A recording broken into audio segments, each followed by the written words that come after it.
Assalamualaikum warahmatullahi wabarakatuh. Berjumpa kembali dengan catatan Syafiq Hasim.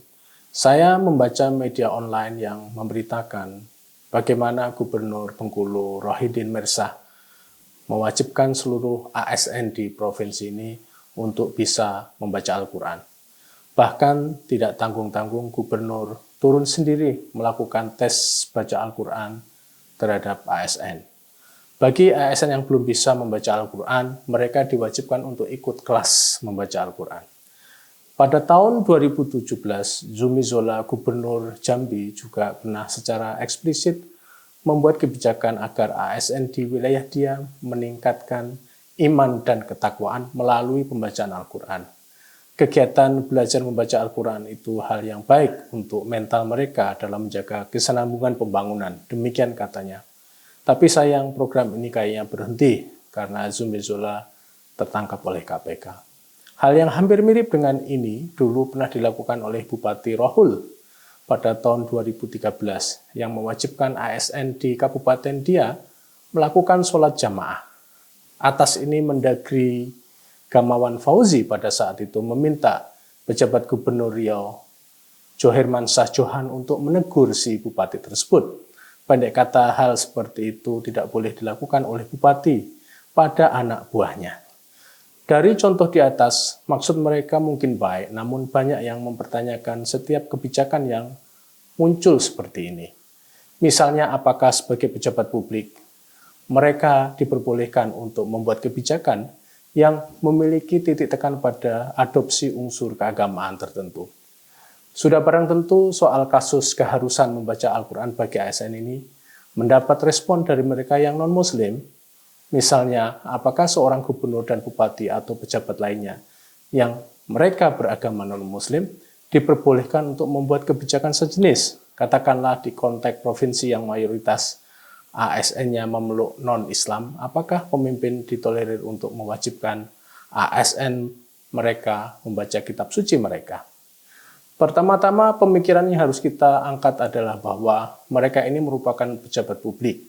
Artinya mereka ini baik gubernur, bupati, wali kota, dan ASN adalah pelayan publik. Publik di sini adalah rakyat kebanyakan. Kini di wilayah Indonesia, ASN memiliki keyakinan dan agama yang berbeda-beda, menyebar di seluruh daerah. Meskipun di wilayah provinsi mungkin ada penduduk mayoritas agama tertentu, namun pasti ASN mereka memiliki agama dan keyakinan yang berbeda-beda.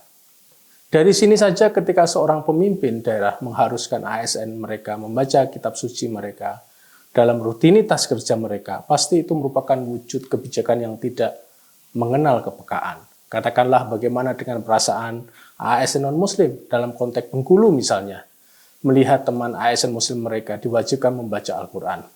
Atau dibalik, bagaimana perasaan ASN Muslim terhadap ASN non-Muslim soal kebijakan seperti ini? Kita semua tahu bahwa kebijakan seperti ini tidak akan diterapkan bagi non-Muslim. Perkara yang saya ajukan dalam hal ini, namun bagaimana sebuah kebijakan berbasis keagamaan tertentu untuk ruang kerja publik. Karenanya saya setuju apa yang dulu pernah dilakukan oleh Gamawan Fauzi ketika masih menjadi Mendagri, memberikan teguran pada seorang bupati yang mewajibkan jamaah pada ASN mereka. Saya tidak tahu persis apakah teguran yang sama sekarang ini sudah diberikan oleh Kemendagri atas persoalan kewajiban membaca Al-Quran ini untuk Gubernur Bengkulu. Peningkatan kapasitas literasi seseorang atas kitab suci mereka sudah barang tentu merupakan hal yang baik bagi kehidupan mereka. Namun perlu diketahui bahwa itu bukan kewajiban seorang ASN atau kewajiban pemimpin daerah atas ASN mereka. Jika ada kegiatan seperti ini, maka ASN diberi kesempatan untuk mengikuti, namun tidak menjadi kewajiban. Jika seseorang ASN yang karena tidak bisa membaca Al-Quran, lalu mereka diwajibkan untuk ikut kursus membaca Al-Quran atas nama posisi mereka sebagai ASN, bagaimana hal seperti itu bisa diterima? Bukankah itu bukan menjadi bagian dari tugas ASN? Belum lagi kalau kegiatan kursus atau pendidikan itu memakan biaya, bagaimana pemerintah daerah bisa menganggarkan kegiatan seperti itu? Dan banyak lagi pertanyaan-pertanyaan yang harus diajukan di sini.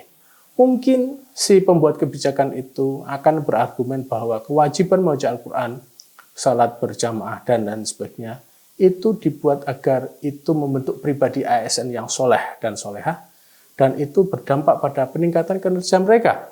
Kalau tujuannya itu, kenapa tidak menciptakan kegiatan yang langsung bisa meningkatkan profesionalitas ASN? Kegiatan-kegiatan yang terkait dengan tugas-tugas profesional ASN itu sendiri.